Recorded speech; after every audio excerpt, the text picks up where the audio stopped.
প্রায় দেড় যুগ ধরে বড় মৌসুমে বগুড়ার শেরপুরে সাড়া ফেলেছে কৃষকেরা আবাদি জমি ও হাইব্রিড জাতের ধান বীজ উৎপাদনের সম্ভাবনার ব্যাপকতার পাশাপাশি বীজ উৎপাদনে জমি লিজ দিয়ে লাভবান হচ্ছেন কৃষক।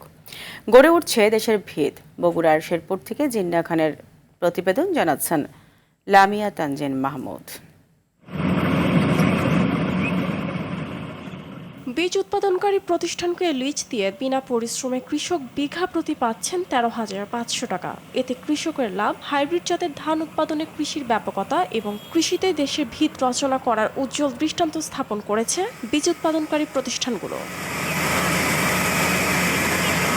শ্রমিক সংকটে শিক্ষিত বেকার যুবকেরা নিজেই উদ্যোক্তা। হারভেস্টার মেশিন কিনে ধান কাটা, মাড়াই ও ছাড়াই সহ প্রতি ঘন্টা কাটছে 3 একর জমির ধান। এই যন্ত্র দ্বারা কাজ করলে আপনার কাটা প্লাস মাড়াই, ঝাড়াই এবং বস্তাবন্দি তিনটা একসাথে করা যায়, যা কৃষকের বাড়তি কোনো ঝামেলা নেই। ধান চাষ কৃষকের বেঁচে থাকার মূল হাতিয়ার বলে জানালেন কৃষক। হারভেস্টার যে ধান কাটে এই আমরা খ্যাড় পাই না, খ্যাড়ের অনেক দাম। এখন সরকার যদি ধানের দাম নাও দেয় তারপরেও কৃষকের আবাদ করাই লাগবে। এই 1300 টাকা 1200 টাকা মন ধান, শুকনো ধান বেচে আর কি লাভ থাকবে?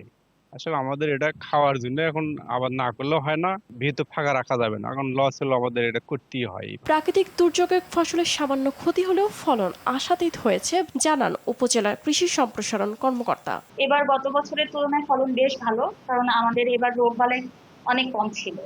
এই জন্য দেখা গেছে কর্তনজনিত বা ঝড় বৃষ্টির কারণে যদি কিছুটা ক্ষতিও হয়, সেটা ফলন বেশি হওয়ার কারণে কৃষকের পুষিয়ে যাবে, এটাই আমরা আশা করছি। নতুন প্রযুক্তি আর বাণিজ্যিক উদ্যোগের সমন্বয়ে বগুড়া শেরপুরে হাইব্রিড ধান বীজ উৎপাদন হয়ে উঠেছে কৃষি খাতের সম্ভাবনার নতুন দিগন্ত। লামিয়া তানজিন মাহমুদ, RTV।